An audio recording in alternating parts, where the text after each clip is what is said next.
gamers? Today we'll be doing yet another guide, and this time it will be how to play China in Season 10 and 11. Now, once again, if something changes in the new patch where China has changed quite a bit and this guide is not viable, I will make an update video. Other than that, this guide should be all good for Season 10 and 11. So I'm going to be showing you two different builds. One is how to pro scout with China, and the second one how to do 2 town center with China. If you're interested in how to all in with China with 1 TC Zuginu, I already have a guide on that somewhere on my channel, so you can check that out there because that has not changed at all since it basically became a thing. So let's get started. So first I'm going to be showing you how to professional scout, and then second and third game will be how to do 2 TC Song Dynasty. Now, I want to start off by saying you should be able to do pro scouting in every single matchup. Regarding 2 TC, obviously some matchups you don't want to do it in, or there's just no need to do it in because you have an advantage. So for example, if I was playing against Mongol, I would probably, if I'm getting tower rushed, I would probably not force a second town center. But if I'm playing against, you know, like Byzantine, I think pro scouting is a lot better than 2 town centers. So there's some matchups where 2 TC is better, some matchups where pro scouting is better. So yeah, if a civ is being like super aggressive, like in Dark Age super early on, then forcing 2 TC can lead to some weird games. Also doing like 2 TC against castle rushing civs could be potentially a problem, so you kind of have to pick and choose. So let's get started. First thing you're going to do is put a mill. Obviously, even though you're not going for Imperial Official, because you want the tax gold to slowly pile up in this mill. And you will go 7 on food and then 3 on gold. Now, I do want to say this takes a little bit of experience and a little bit of like quick thinking. But the moment you start the game, whenever you're doing pro scouting, I like to put my mill on the side of the gold. The reason for that is, if I put my mill here, let's say, and then my gold is here, my wood is here, then I need to defend here, here, and here. But if I put my mill where my gold is, then I can just put a Barbican here, and then I protect my mill and both my gold. As well as you usually want to do a mill forward with pro scouting so that you can pro scout deer a little bit faster. So instead of pro scouting getting deer, you know, here, they might need to go all the way in the back, which is a bit longer path. And this is a pretty good spawn because I have wood here, I have food and gold, so if I put a Barbican, little tower, all my resources are very secured. So right now we're gonna leave 3 on gold for a while, and we are going to go rally villagers onto the food until the age up. So I'm gonna speed things up. Once we have enough for the age up, we're gonna age up with 3 villagers, and the most important thing is to catch your mill and woodline if possible with your Imperial Academy. That way you get a lot of tax gold from those 2 resources and drop-offs. As you start aging up, you're going to leave 6 on food, and you're gonna rally the 2 on wood, and then you're gonna, or put 2 on wood, and you're going to rally town center and leave 3 on gold. So what is the plan right now? The plan is you're leaving 6 on food because we want to make Imperial Officials. Those are very important and they give you a lot of income back and boost your economy quite a bit. So you want to make sure you get those out. Once this Imperial Academy finishes, you want to queue up Imperial Official immediately. And when these guys finish building, you're going to send them onto the wood. The guys on gold are going to be mining there until you have enough for professional scouts, okay? So here we go. Imperial Official comes out. We get a lumber camp, and the first thing you want to do, no matter which build you're going for, you always want to pick up the resources or the taxes first. So Imperial Official is going to come out. I'm going to queue up a second one. You can see how that lines up really nicely. I pick up the gold from the mill, and then we're going to go supervise the lumber camp. And you're going to rally workers in lumber camp until you have 10. 10 is because you need to build houses, you need to build production buildings, and you need to get pro scouting, which is 150 wood, okay? So second Imperial Official comes out. Again, we're going to pick up the gold first with him. Same thing. And then we're going to pick up the gold one too, and then we're going to go supervise. And whenever I can, I will queue up another Imperial Official. So this is very important, okay? There's another Imperial Official, and now we have wood supervised, and now we have food supervised plus pro scouting will be supervised very soon.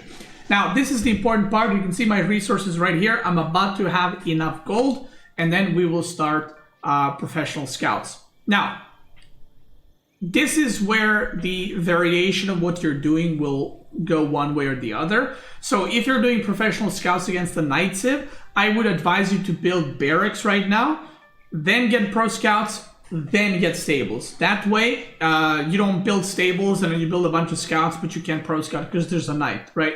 So if you're playing against a Night Civ or Cavalry Civ that can make knights basically super quickly, super fast, you want to make barracks first, into pro scouting, into stables. Now this game I'm playing against Byzantine, which is like an archer civ. So what we're going to do is, because even if he goes like Limited A or Horseman, they will be a bit delayed. I felt like I could go pro scouting into stables and then into a production building in order to counter what he has. So this is what that looks like. So we have enough gold, we start pro scouting, we're making stables with a lot of workers because we want to crank those out, and we're going to leave 10 on wood right now because we need to still make production buildings, we still need to make units and everything else. And once again, my third IO picked up the gold and then went to supervise the scouts so we can get those up super fast, and we're rallying TC onto the food. So this is what my worker split looks like in like 506, 505. So next thing of this is you can start pro scouting with the one scout. Next thing you need to do is figure out what is the opponent making in order to prevent your pro scouting. So if he's making horsemen, you want to make stables. If he's making spearmen, you want to make archer range. So no one's going to prevent your pro scouting with archers, but if they do, you would just make some horsemen, right? So right now, the most common thing for Byzantine is to go Limited A. So you can see right here in a second, I am actually going to start an archer range because I assumed that Limited A are coming. And make sure whenever you play China to change the drop-off location to your mill with each individual scout, which is a little bit annoying, but you have to do it, okay? We're making a village right here. I haven't seen any Limited A so far. I'm gonna make an archer range. And in a moment, I see the horsemen, and I cancel the archer range, and instead I go for barracks. My fourth Imperial official is out. I'm gonna let him collect some taxes, because all the buildings got a bunch of taxes. And even though he has prevented me from pro scouting, I still got 2 deer, and I can just go the other way. And we can use this guy right here to go supervise the barracks, so that I can get spearmen out as fast as possible, because I have almost 7 scouts, which is more than enough, and I don't need any more than that. So right now I'm making spearmen because he's making horsemen, and I just want to make sure I get the deer, so I want to basically escort the scouts back home. Now, seeing Byzantine go for horsemen will mean that he will most likely go for longbows after, because horsemen into Keshik doesn't make sense because I already have spearmen. Horsemen javelin throwers doesn't make sense because I have spearmen. Spearmen will kill both of those. So it is kind of obvious that he will go horsemen into longbows. So once I finish making the scouts, I can already start making horsemen spearmen in order to counter his comp. And my whole goal right now is to pick up the deer and get them back home. I got the blacksmith, which I can go for +1 ranged armor or attack, +1 ranged melee attack, sorry. And I'm getting Imperial Examinations, which is actually a very important upgrade because you're gonna have way too much gold on your mill right here, as you can see. So having this upgrade will allow you to actually pick up most of the gold from your mill. So once you get 4 Imperial officials, I would suggest you get this every single time. And obviously get survival techniques for the faster gather rate from the deer. I'm getting +1 ranged armor. And right now you can see I'm not gathering gold, but I do have a lot of gold, and that is because I'm collecting taxes, which is printing gold. Look at that, boom. 312 gold. And now, because I'm pro scouting, I have enough units to defend what he's doing. I'm just gonna go for the Barbican like intended at the start of the game at that gold, which protects this food as well. And it's going to protect these berries a little bit later on. It's going to give me a bunch of visions. It's a very nice Barbican spot.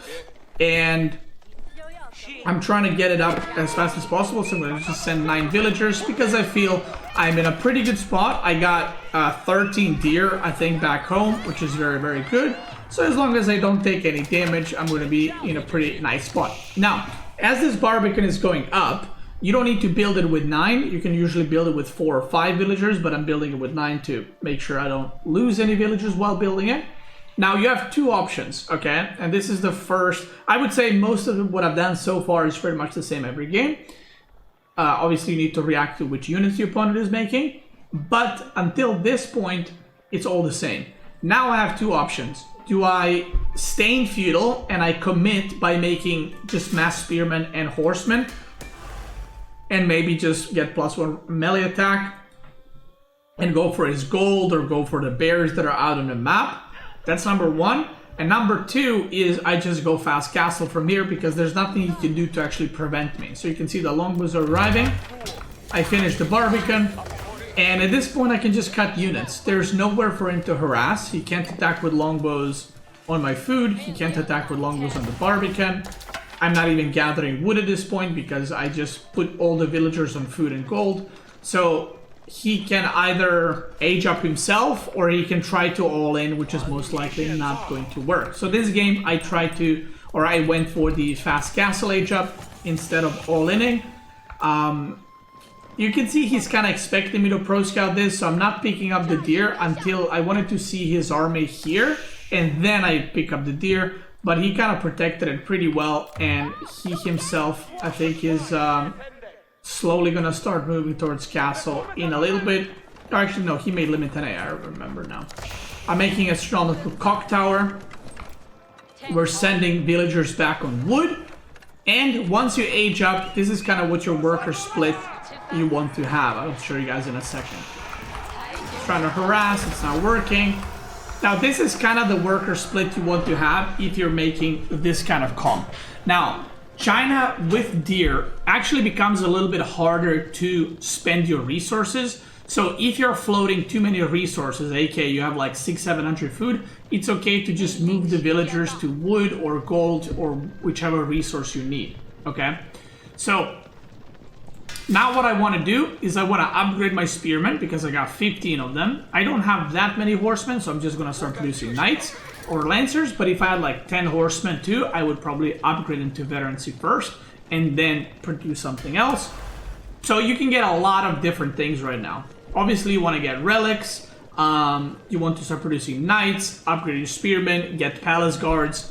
You want to get maybe an eco upgrade here and there, and you also want to get +2 ranged armor because I'm fighting against longbows. So that's kind of all my goals, and right now I'm going to use my army to escort my monks to get the relics, and at the same time you want to use your lancers to harass your opponent.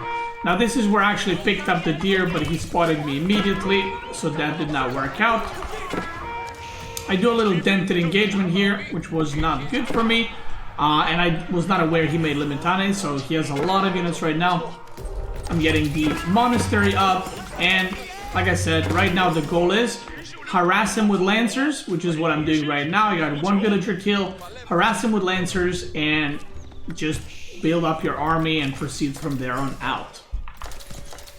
So I'm causing a lot of idle time, which is very, very good. So this is just 1 lancer doing all this damage.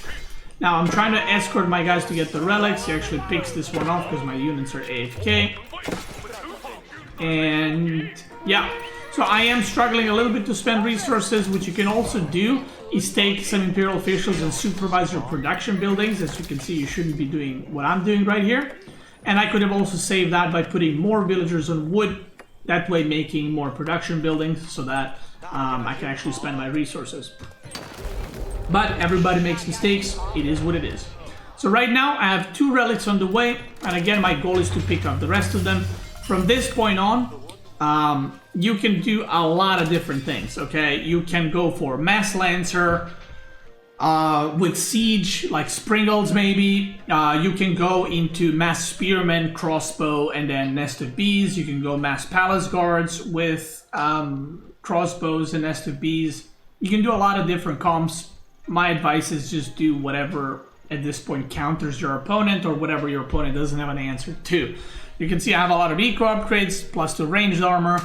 So at this point, this is kind of it. It's the end of the build order part. And from this point on, you just kind of play on. Now, I do want to say there are 2 ways that you can transition from here on out. Once you get the relics, there's 2 options you can transition out of this. Number 1 is you can put villagers in stone and go second town center. If you do that, you want to stay in Song Dynasty because you have 2 TCs and you want to build up as many villagers. Or if the game is going really well and you're like, you know what, I'm just going to all in. And I think this is a lot better to do the all in if you have like Archer Lancer comp at this point, because that comp can push your opponent really well.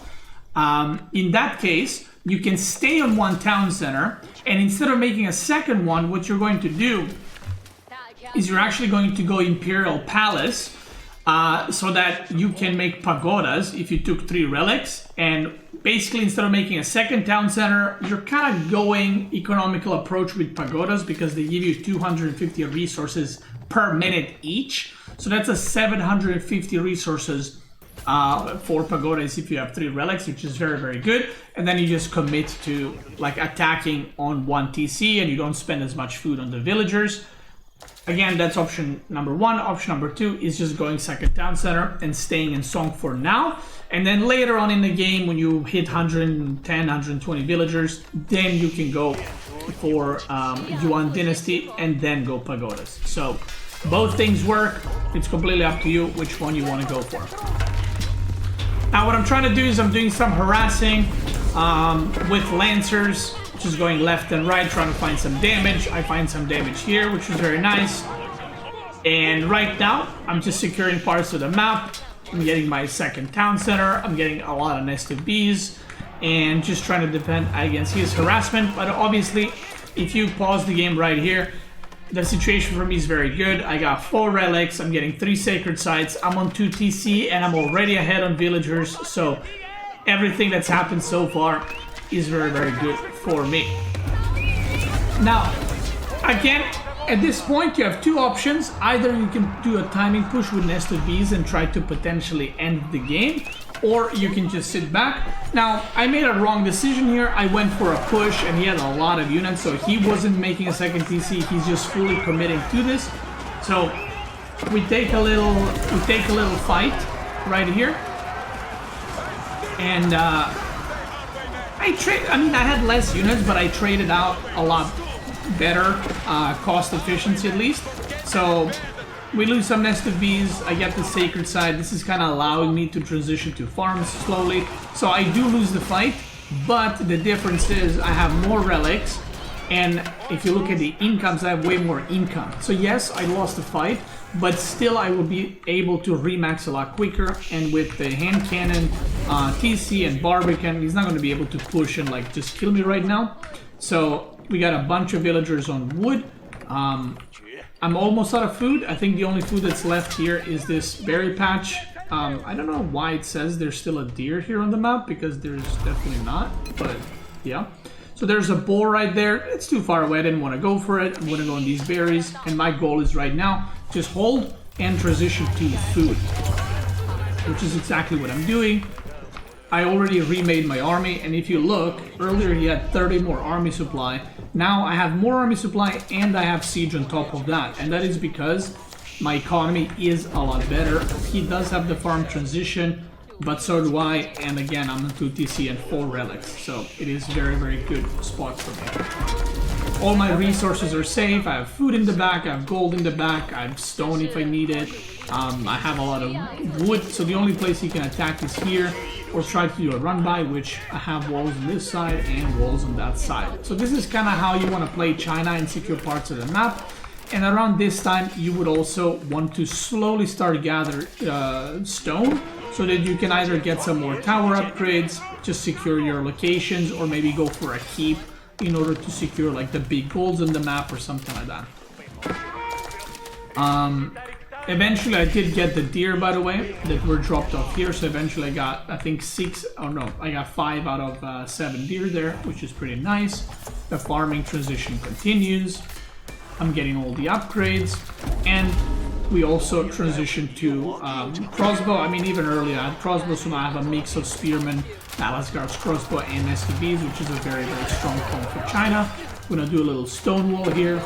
Again, just to section off parts of the map. We're gonna speed up. The worker count is obviously massive, 200 supply versus 136, so I'm just very, very, very, very far ahead. Again, even though he won that fight, it doesn't really matter.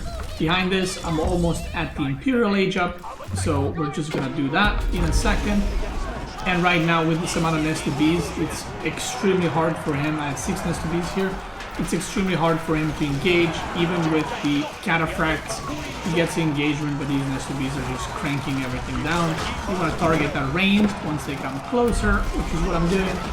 And if you look at my resources, I mean, I just went to get Imperial here so I can secure both sacred sites, maybe go for sacred side win. I have 1.6k stone, so my economy is absolutely out of this world right now. I can plank down almost 2 keeps on both big golds, and he's losing the fight. So again, we trade out. He has no gold, by the way, because this was the only gold he could be mining, but because I was attacking, he could not get it.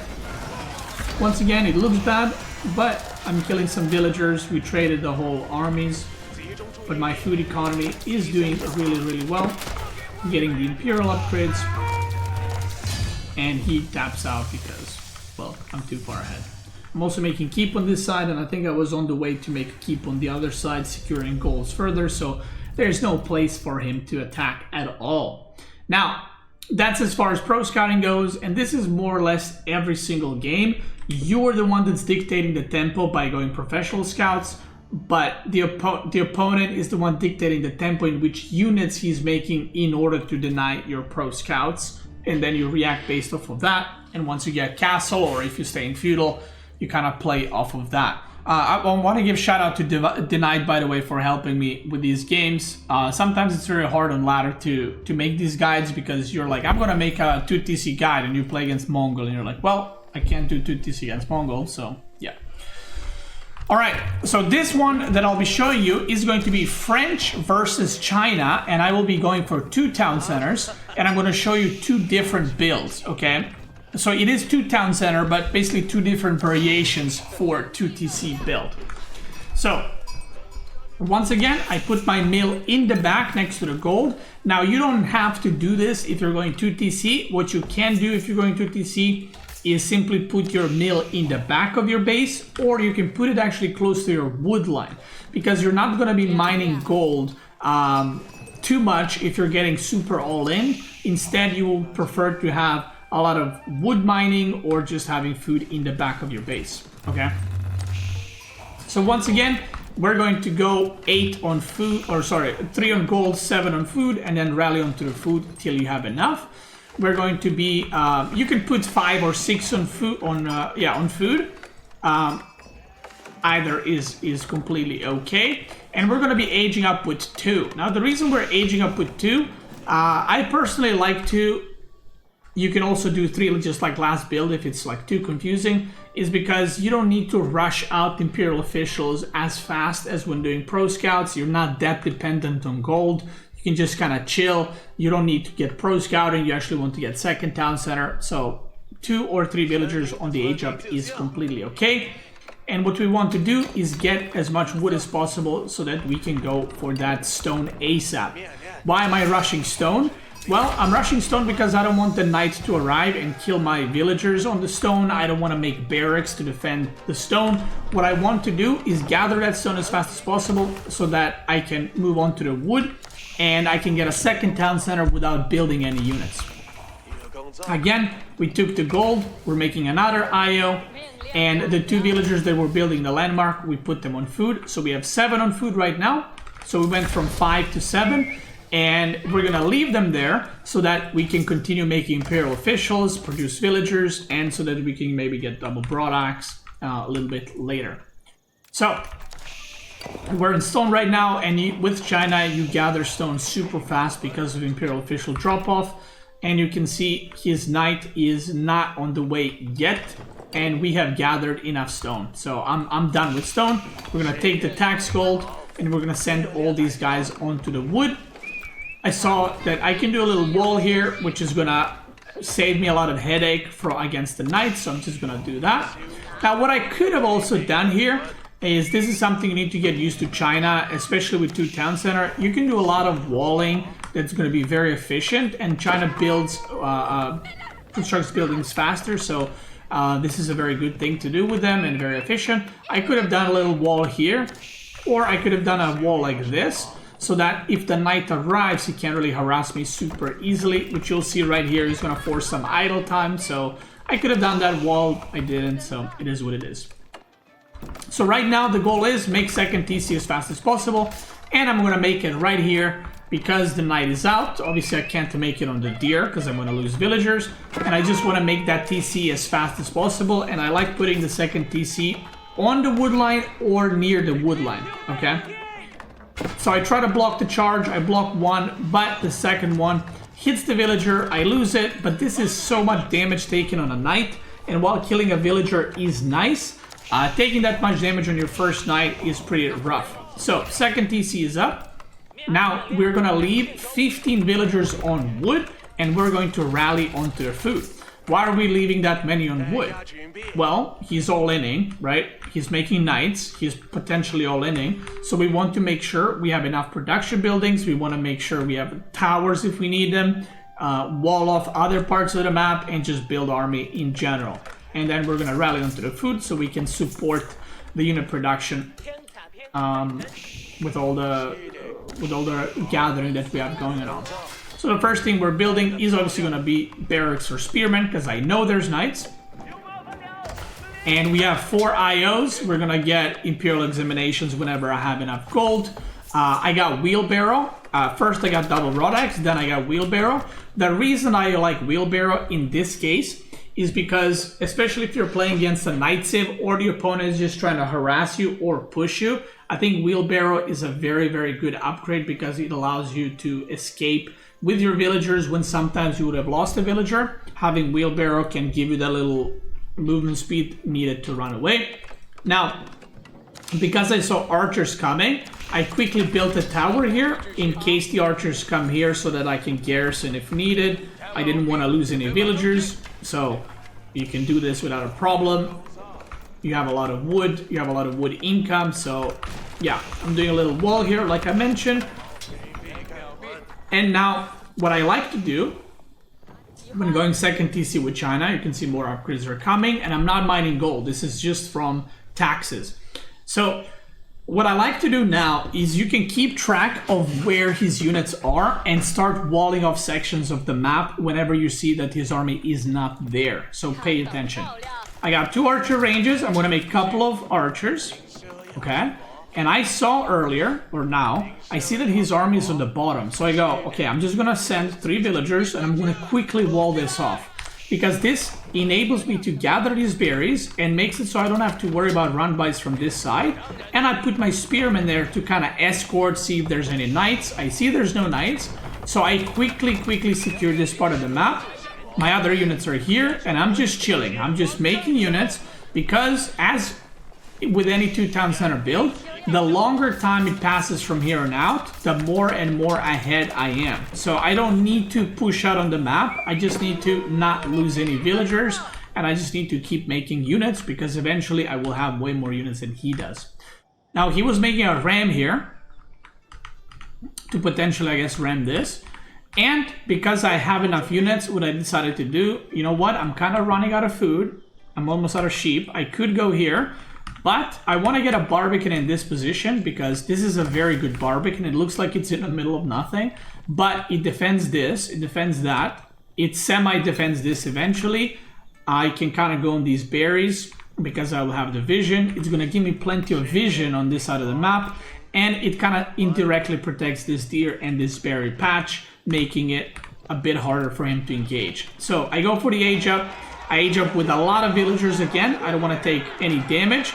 I go with 13. You can see he's trying to poke. He gets a charge up. He loses a knight. The archers are coming. But I don't mind losing a spearman or two in order for this Barbican to get up. And voila. Now we're in Song Dynasty. The reason I made archers, by the way, is because I could not make Zugunu. So I wanted to make archers just to shoo away his units, kill his archers. And now, because I have access to Zugunu, we're going to immediately switch to Spearman Zugunu, because Zugunu are obviously a lot better than the archers. We have blacksmith upgrades coming up. We still have 15 on wood, nothing changed there. And again, we're just going to keep adding production buildings. We're going to keep making villagers and keep making units. We got a village coming up, so we're chilling right now. And you can see he completely just ignores this position. And he doesn't want to fight here anymore. Now, why is that? You might be like, why doesn't he just go around?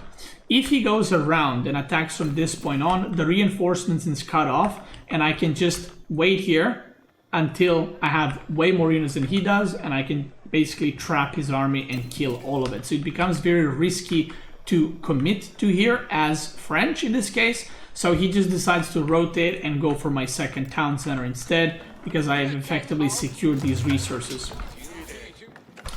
So he's gonna try to make a ram on this side, and he's gonna try to kill that second town center.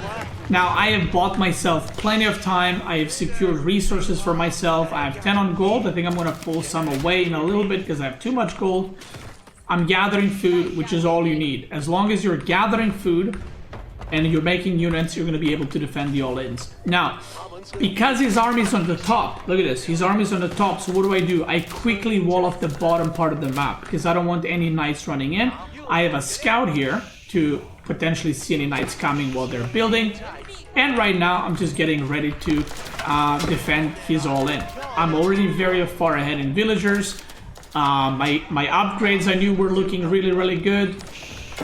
My economy is looking really good. I have plenty of food. I have a deer pack here, berry patch here, so I know I can produce for a long time. And all I need to do now is defend this all in. So, whenever you're playing against a cavalry civ, don't fight them on open. Like, don't go out here to fight them here. Just stay around your buildings, okay? Check out the second ram got stuck. Yeah, I saw it was moving around, but now it's free. So what you want to do is fight near the buildings. So this is the idea of the micro that you want to do. You attack with Zugunu. Zugunu basically demolish archers. So what you want to do is attack with Zugunu, force him to charge in with knights, and then you move the spearmen in to block the knight charge. So it's like a mini game back and forth. Oh, this one? Click W. So that's what you want to do. You want to make sure that your Zugunu go in first. Then when the knights come, your spearmen come to intercept them. And he's going to try to kill your spearmen with the archers. So you want to be moving your spearmen in and out. And you want to target fire the archers with your Zugunu. That's the whole kind of play there. So you can see what that looks like. And all I want is to keep my TC alive. Again, my economy is growing. What I'm going to do now is actually pull 8 villagers from wood just to garrison, so that the villagers from the TC are also shooting, providing a little bit more damage. But you can already see in the resources killed tab that I'm doing a lot better. And he's going to make more rams, and he's going to go for it again. And even while producing all the units, right? Even though I'm cranking on Zugunu, on the spearmen, on the villagers, I still had enough resources to age up. So what I'm gonna do is I'm gonna age up quickly, and because I'm aging up, at this point, I know I'm ahead on villagers, so I can actually sacrifice this DC, and I can just get my units upgraded and then end the game. So, I let him kill the TC, I age up, I'm supervising the barracks, and I'm supervising the archer range so that I can upgrade these things in 20 seconds. And I don't need to fight right now. I'm ahead in villagers, I just want to wait for my upgrades. I'm making more production in the back. And you can see he is trading not very good at all. I pull villagers to try to get rams. I do lose some villagers here. Because he engages on top of my villagers, but he basically kills 13 villagers, but he loses his whole army. So while killing villagers is cool, I'm still ahead, and he lost his whole army. And from this point on, it's just a cleanup game. I'm gonna start getting relics. I have a bunch of production buildings ready to spend units. And if you look right now, I am super far ahead. So I'm just gonna speed it up because we don't need to watch this forever. He is aging up now too, but the problem is he doesn't have a lot of units. I go for 4 rams, and I just go for his production buildings as well. And I realize, because it's going to take him a while to upgrade his units, I just decide to dive on the TC, force him to trade out, force him to basically give me his units to die, and get some villagers on the way, and he taps out. Now, the second, or the third game, I guess, but second game of this 2TC that I'm going to be showing you is 2TC, but it's a variation that you can also do a variation of variation. You can try both and see which one you like. The one that I'm going to be showing you right now is going to be Fast Song Dynasty into Second Town Center. Which one is better? I honestly don't know. There's probably some minor advantages in both, depending which cities you're playing against, or maybe depending on the spawn. I personally think it's a preference thing. Whichever you want to do, you can do. Okay. Now this time around, we're gonna go for once again, we're doing the same thing, making a house, getting the villagers on the gold. I'm gonna speed up because we're gonna get past this point. So 7 on food, 3 on gold, rally onto the food. So the plan right now is we're going to go with the Imperial Academy into Fast Barbican, then into Second Town Center. Now I do want to say there's another version of this. So what I'm doing is standard, aging up with 3 into Barbican. Now there's another version of this where you actually open with Imperial Official in Dark Age. So the moment the game starts, you go Imperial Official, and then you continue 7 on food, 3 on gold. And the idea behind that is when you're aging up with the Imperial Academy, you will only age up with 1 villager instead of 3, and then you will have Barbican as well. Now the good side of it is you get Barbican a bit faster. The bad side of it, you lose a villager at the start because you're producing Imperial Official from your town center. So yeah, there's a positive and there's a negative to it. So can you show where it shows how many villagers are on each resource? Right here. There. So we're not gonna go on wood because I want to get Song Dynasty first. So what we're doing is we're just leaving 3 on gold, and we keep rallying onto food. We make 1 Imperial Official so that we can pick up the taxes and supervise the mill. But like I said, our goal is to simply get the Barbican as fast as possible. Now, when you're about 19 out of 20 on supply, you want to take 5 villagers, drop off food, put them on the tree to make sure you have enough wood for a house so you don't get pop capped, and then you will continue on food once again. Or actually, you don't even need to continue on food. You actually have enough. I actually messed up here. So what you want to do is you want to leave these 5 guys on the tree. So what you want to do with the 150 wood is you make a house, you make a lumber camp, and you make a mining camp for stone. But I messed up. I destroyed the wood, so I actually have to go on this wood, which delayed things a little bit, but it's okay. We have 420, blaze it, 234 gold. So the next thing we want to do is drop that Barbican. And again, you usually want to age up with 4. And once again, I put the mill in the front, so my Barbican will protect the gold, the berries, and the mill for the sheep, which is very, very nice. And once again, similar to the previous game, minus the Barbican, we're going to immediately send the Imperial Official and the villagers to stone in order to get the stone before the night arrives. And there it is. We're just getting that super, super quick. And then we're going to go on wood. Now, what is the benefit? What is the downside of this? Well, the benefit is we got Barbican, so we got Song a little bit quicker, so that Barbican is securing some resources and there's not much you can do about it anymore.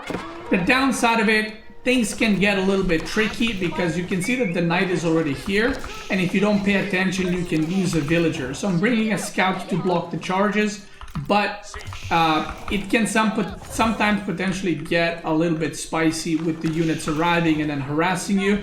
But this is where you put your second TC on the wood line, so that even if he tries to harass her all in, you can just garrison and be completely fine. Up until this point, this is a variation of the 2TC. From this point on, you're doing the same thing as I did last game. Okay, you're going to add production buildings and you're going to just build units to defend. Obviously, you don't need to make archers. You can just make Zugunu immediately. But from this point on, again, make units. If the opponent is all-inning you, want to defend.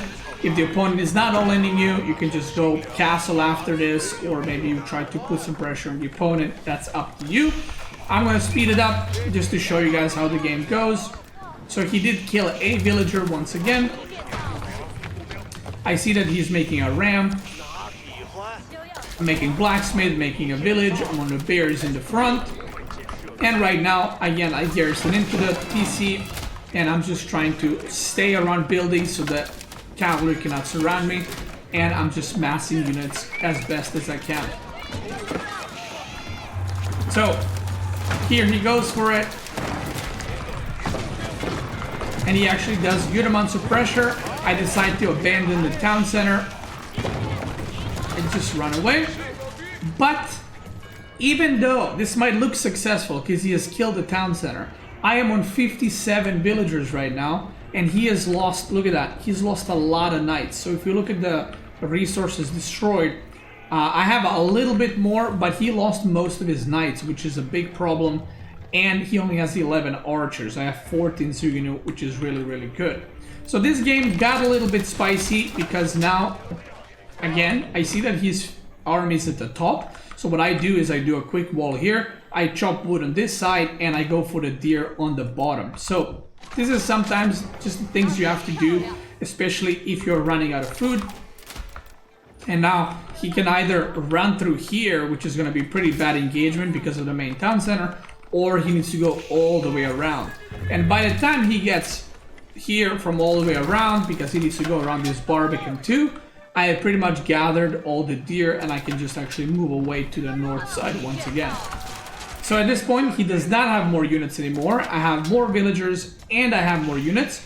And by the way, this worker count would be even more severe if he was playing another civilization. But the fact that he's playing French and producing villagers quicker makes this a little bit better for him, okay? Because if he was playing another civ, he would have like 43 villagers, maybe versus 65. So again, he's gonna try to do some pushing here, but I pretty much gathered everything. I actually messed up here. I forgot to move these guys, so I'm gonna lose 3 villagers, but it is what it is. I'm now at the top, and once again, I'm gonna use this opportunity to wall this off super quick.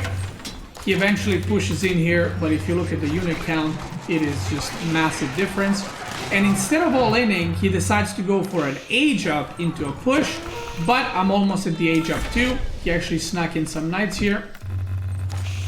I'm almost at the age up as well, so I just do that at, you know, just like him. I got some farms already going. He upgrades his units and he decides to do a little timing here, but once again, I do the supervising on my upgrades and on my Zugunu upgrade too. I'm just buying time. He goes for a push, and obviously it does not go too well because I have way more units. And because my farm transition is already happening, that means that long term I'm going to be set up with very good eco, whereas he is only making some farms now and he's still on the outside food sources, which means that I can just attack and punish if he's gathering berries or gold or anywhere in open. I can just kill all the units, which I do. And once again, very similar to last game, you can see how 2TC scales into just way more units. I do some harassing here, killing a lot of villagers. We're going to be making more and more farms. Now I could actually make second TC again, or I can just commit to units. I'm getting the relics, but he actually, I think, gets 4 relics this game, so he did a pretty good job with that. I see a keep, and I just say, okay, let me go around, rotate to some of the other resources, and I'm already at 200 supply. Even with all this happening, I'm already at 200 supply, and soon I can go Imperial. Making a lot of rams. And you can see I'm already at Imp. Now, why did I go Spirit Way? So, usually you go with the stone wall gatehouse, or whatever it's called. This game, I had 46 Zugunu, which are unique Chinese units. So, when you go Spirit Way, basically the bonus is, when a Dynasty unit is killed, nearby units receive 20% attack speed and 20 health over 10 seconds. So whenever a Zugunu dies now, all my units will get attack speed and heal. Right there. I mean, I am healing actually already. So now if I die, every time my unit dies, I'm just getting that heal restarted, and I'm just getting 20 heal over 10 seconds and getting attack speed. So once again, he doesn't really have a chance of holding this, plus he is extremely far behind on economy if you compare the incomes. I end up killing this town center. I'm spamming units behind. My farm transition is looking very, very good. And he's trying to repair the PC. That ain't gonna work. And eventually he taps out. Can you trigger this by deleting a Zugunu? Yes, you can. That's a very good question. So if you're about to fight with your opponent, you can delete one Zugunu, it will die, and then trigger the effect, giving you 20% attack speed on all your units. That's pretty much it.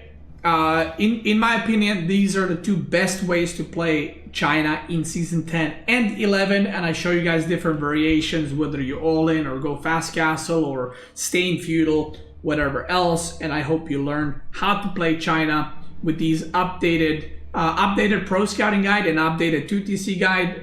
Neither of these play styles or builds are new necessarily, but obviously they are updated because we know a lot more about the game. There's been some changes in the game, so the builds that I showed you guys are pretty efficient in terms of when to do what. So that's going to be it. If you're watching this on YouTube, I want to thank you so much for watching. I hope you enjoyed today's video. I hope you learned something new. I have done guides for Season 10 plus 11 for all the other civs. I've done English, French, Rus, Mongol, Abbasid, Delhi, HRE. Now I've done China. The next ones we're going to be doing are Malian and Ottoman. Then we're going to do Byzantine. Also I've done Japanese, and then the other variant civs, and then KT and House of Lancaster. So thank you so much for watching, and if you're watching on YouTube or Twitch, sorry, let's keep going.